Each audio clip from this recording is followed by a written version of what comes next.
The principal, distinguished guests on the dais,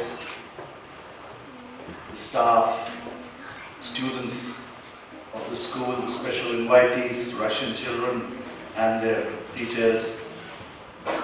I'm extremely pleased to be here today because I have a special bond with Kendriya Vidyalaya. Although I can't say that I've been a student of Kendriya Vidyalaya, but my mother has taught at KV for years, and that was the good part. The bad part was that because she was a teacher, I had a very tough time being a student and being my mother's son, because she knew all the tricks. Whenever I pretended to study, and she'd come across those kind of students during her career.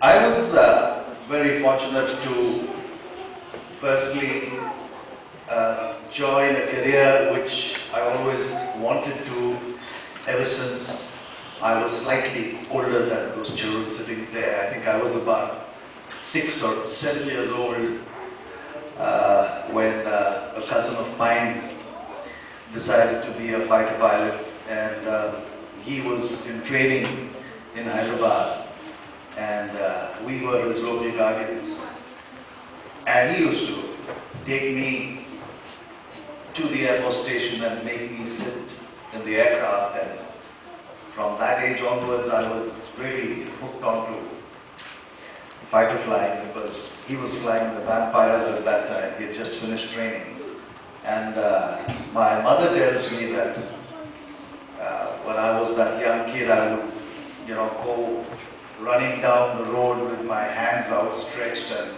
whistling like a jet aircraft, and she thought that perhaps I'm going to grow up and grow out of that fad, because she didn't want me to join the Air Force, primarily because there was nobody from either my dad's side or my mother's side who had ever joined the services, except for this cousin of mine.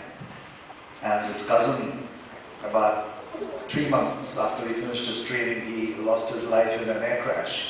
So my mother was not keen that I joined the Air Force. So she thought, okay, let him grow up and he'll grow out of this fascination for fast aeroplanes. Unfortunately, that didn't happen, and for her, it did happen, and I just stuck on with that dream of mine, and I was very, very fortunate that that dream got realized when I was commissioned as a fighter pilot in the Indian Air Force. So that really was my growing up years, and you may have heard in my bio that I was doing pre-medicine when I was called up for the National Defense Academy. And that happened because although my first love was flying fighter aircraft, I knew that if that didn't get realized, I have to have a backup option. And I was very fond of surgery at that age, so I said, okay, let me start preparing for a second career. Again, I was lucky that I realized my first career. And that's how my life in the Air Force started. And that brought us to, I had a very interesting career, the operational side, where I got to see how aeroplanes are used in a war, and that's what everybody prepares for, to fight a war for your country. And later on I got selected as a test pilot, and I found that was a very fulfilling part of my career, because you were constantly doing new things. You were trying to find the boundaries of aeroplanes you had not flown before. You were trying to improve systems, and therefore, per force, you became very analytical, and you got deep into the subject, and I found that very satisfying and fulfilling. So, and As it turns out that being a test pilot made me luckier than my colleagues, because when they decided to choose somebody for the space flight, they decided to restrict their choice from amongst test pilots.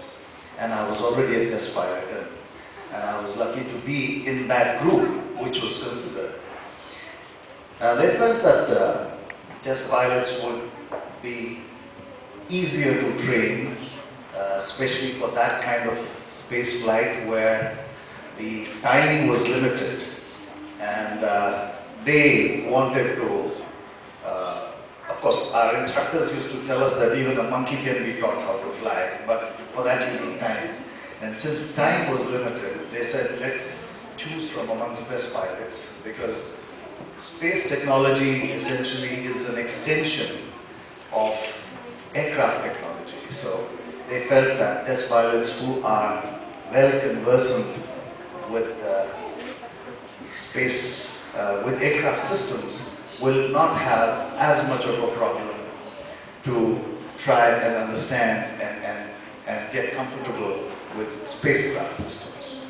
And that's how Ravish Malhotra, who is also a test pilot, and myself got selected for this space flight.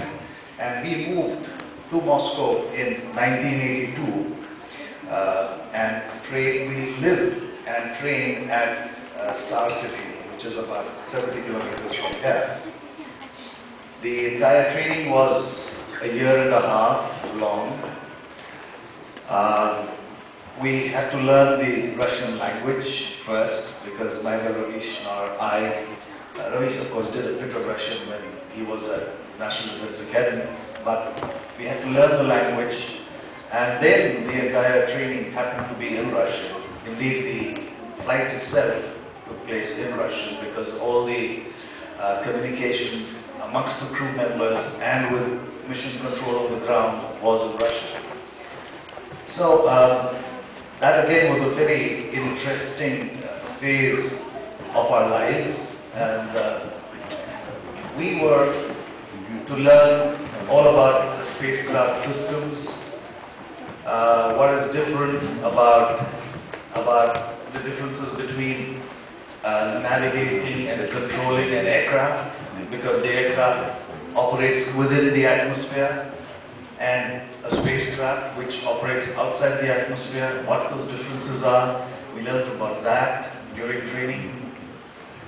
We learned about all the star systems, all the constellations which are there, both in the northern and the southern sky, because that is what the environment in which we would be operating.